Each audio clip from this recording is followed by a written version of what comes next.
Food, then. What are the 3 biggest takeaways people have to know about food? I do a caloric restriction diet. So caloric restriction is one of the best known scientific ways to have positive aging effects. And so the recommended daily allowance for someone like me is around 2,500 calories a day.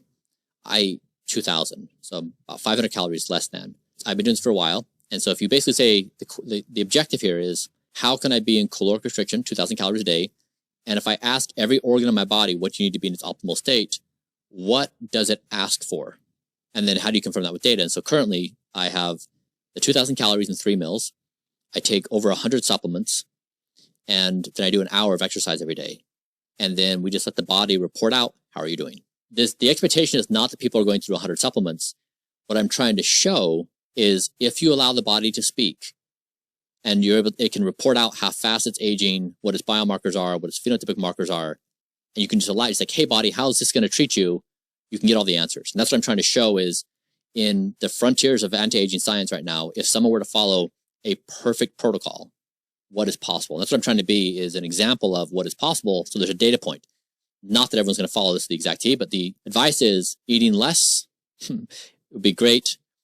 Eating the right kind of foods is helpful. So like, again, this is like stop self-destruct. Like just don't eat potato chips and stop eating the sugar. Like try to remove the bad stuff and eat a little bit more of the good stuff, just as a starting point.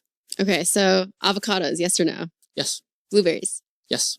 So basically sugar. No. So is it that simple? Eat anything I want as long as it's not sugar or processed foods? I remember when I was bopping from thing to thing, keto, the way I understood it was like, you can eat as much fat as you want so long as it's blank. So like load up on the bacon and the butter and like whatever, just like go to town and you can eat as much as you want because you're in ketosis. This blueprint is a hyper specific thing to say organ speak, data output, science in. And so I'll show you the food I eat. Okay. But this is basically a representation of exactly what my body has asked for with 2 years of continuous cycle measurement. But how different is what your body asks for versus what mine will ask for? Like, what are the similarities and what are the differences? Yeah. This goes back to, where is your starting point? So are you already at the 98th percentile of optimization? No, absolutely no. So yeah, so this question is not relevant because a lot of people focus on that of like, okay, but what's the translatability? What you'll see in the diet is they're basic things like vegetables and berries that we're all familiar with eating in our lives.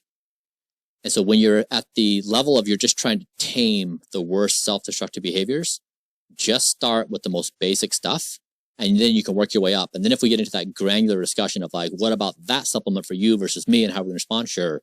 But like, let's not go to that level yet. Because I'm not there.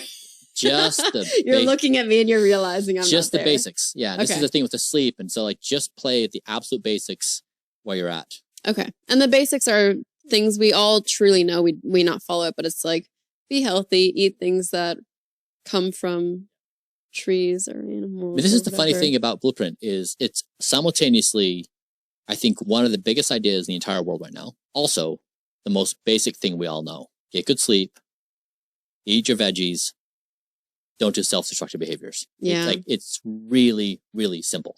But you know, the thing is like, I think the reason why I keep digging is everyone wants literally a blueprint. Like I want you to tell me right now, Erika, eat this many calories, eat this food and this food, no pasta, no rice. I want a blueprint. Yeah. Sleep 8 hours. Yeah. And that's what I've done. So I have that. I've published it all for free. So if somebody wants to do exactly what I'm doing, it's all there for free for you to do. Everything's there. If we sober up and we look at the situation, we can see this as the exchange we're willing to say. We're willing to exchange our entire future existence to hold on to a few vices or a few norms. We've really missed the point on where we're at in this trajectory of the potential of human. I don't disagree. I think my thing is just what I said to you earlier. I think you have the right idea and you are right, but I think you are too early for this to get adopted.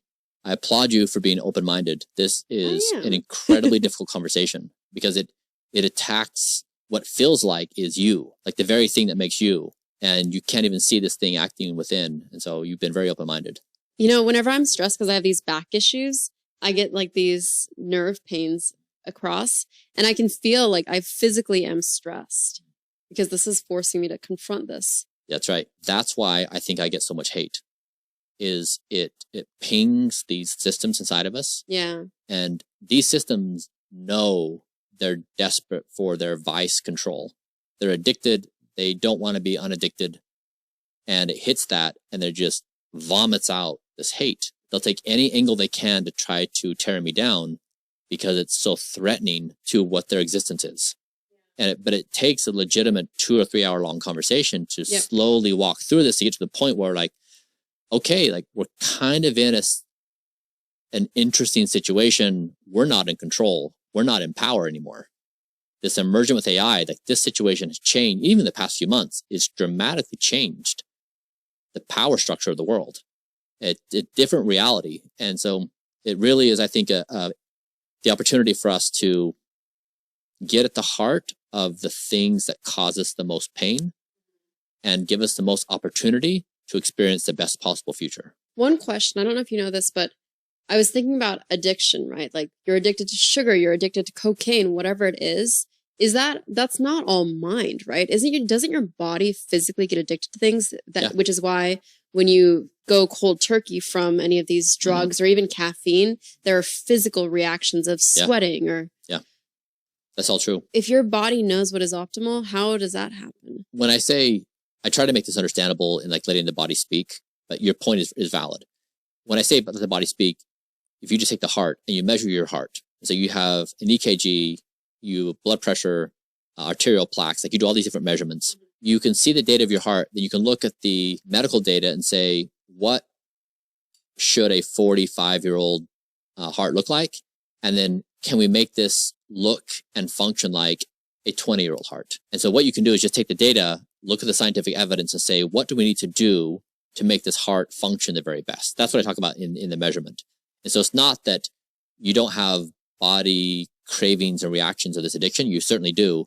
But it's just saying there's data that standardizes that allows the body to be stabilized. Like the body can get what it needs to be in these versions that's not addicted. It can be its best self. So using data to allow the communication to the scientific evidence to go back and forth and stabilize the system, which is why I say to myself, like, I've been in the darkest places. I know addiction. I've been addicted. I've been in situations where I cannot stop myself from doing things. Like literally I cannot. And so now I'm on the other side. I feel free of addiction. I feel free of chasing stimulation. I feel free of my roller coaster. I feel the ultimate freedom I never had before in my entire life, where I'm not pushed around by my mind that's constantly bugging me for its next hit or stimulation. I don't have it. It's amazing. Unfortunately, not many people will have the pleasure of sitting down with you for 2.5, 3 hours and going through this and individually like being challenged like this. That's unfortunate because I do think, again, who knows, 10, 20, 30 years from now, I do think you should be very proud because I think that whenever this is adopted, people are going to be like, remember when we called Bryan crazy? Like he was at the forefront of this. So I think you should be very proud. I enjoyed this conversation. I know at the beginning you were saying that the hate doesn't impact you. I'm sure to some level it does. Maybe you've just masked it, but it is what you're doing, it's very tough to believe in something so much that a lot of people are criticizing you for and getting all of that hate. I do think what you're doing for the world is really good. And I'm glad that you are a strong enough person to be able to do it because you're strong enough. You also have the right resources. You are perfectly positioned to do it. But most people who are perfectly positioned to do big things like this will not do it because they're comfortable and complacent. Like, honestly, you could have gone to retire in Hawaii in your multi-million-dollar mansion and not effed around with any of these people who are hating on you. But I think it's very cool what you're doing. Thank you. I enjoyed this. Appreciate it.